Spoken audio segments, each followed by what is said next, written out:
আজকে আমি আপনাদেরকে এমন একটি ভিডিও দেখাতে চলেছি যে ভিডিওটা আপনারা অনেকেই খুঁজেন কিন্তু আপনারা পান না। আপনাদের অনেকেই ভিডিও এডিট করতে চান কিন্তু এডিট করতে পারেন না। আপনাদের ভিডিও থাকে ঘোলাটে। আপনারা কিভাবে ভিডিওটাকে ফ্রেশ করবেন এটা আজকে আমি দেখাবো। তো সর্বপ্রথম আপনার প্লে স্টোরে চলে যাবেন। প্লে স্টোরে যাওয়ার পর সার্চ বাটনে চলে যাবেন। যাওয়ার পরে উইঙ্ক লিখবেন, WINK। উইঙ্ক লেখার সঙ্গে সঙ্গে একটা অ্যাপস চলে আসবে, এই যে কালো আমার ওপেন লেখা আছে, এই অ্যাপসটা আপনাদের এখানে ইনস্টল লেখা থাকবে, আপনারা ইনস্টল করে নেবেন। তো আমি ডাইরেক্ট ওপেন করে নিলাম, আপনাদেরকে দেখানোর সাথে আমি ইনস্টল করে রাখছি। তো ওপেনে টিপ দিলেন।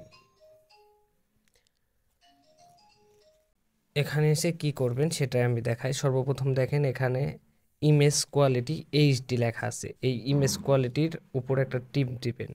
ইমেজ কোয়ালিটির উপর টিপ দেওয়ার পর আলট্রা প্রো আর এইচডি লেখা আছে। তো আপনারা কি করবেন, আলট্রা প্রোতেও এডিটিং করতে পারবেন, এইচডিতেও এডিটিং করতে পারবেন। তো আমি শুরু করি আলট্রা প্রোতেই, তো ট্রাই করে দিলাম এখানে। তো আমি এই ভিডিওটাকে একটু করে দেখাই, আমি যেটা রেকর্ড করেছি এই ভিডিওটাকে আরও ফ্রেশ করে দেখাবো। তো কিছু সময়ের ব্যাপার, একটু প্রসেসিং নেবে। তো প্রসেসিং হতে একটু সময় লাগবে, প্রসেসিং হলে আপনারা এর ম্যাজিকটা দেখতে পারবেন।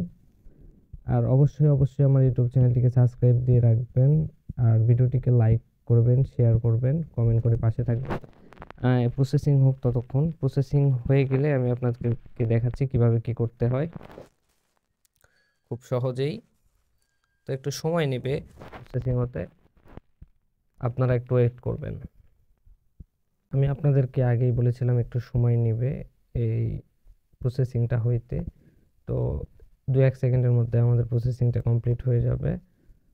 তো এই যে প্রসেসিংটা কমপ্লিট, এই যে এখন দেখেন এইদিকে একটু, এই যে দেখেন এখন কতটা ফ্রেশ হয়ে যাচ্ছে।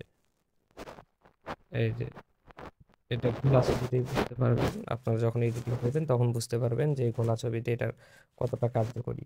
তো এইভাবেই এখানে সেভ আছে, সেভ অপশানে টিপ দিয়ে দিবেন, তাহলে আপনার গ্যালারিতে অটোমেটিক চলে যাবে।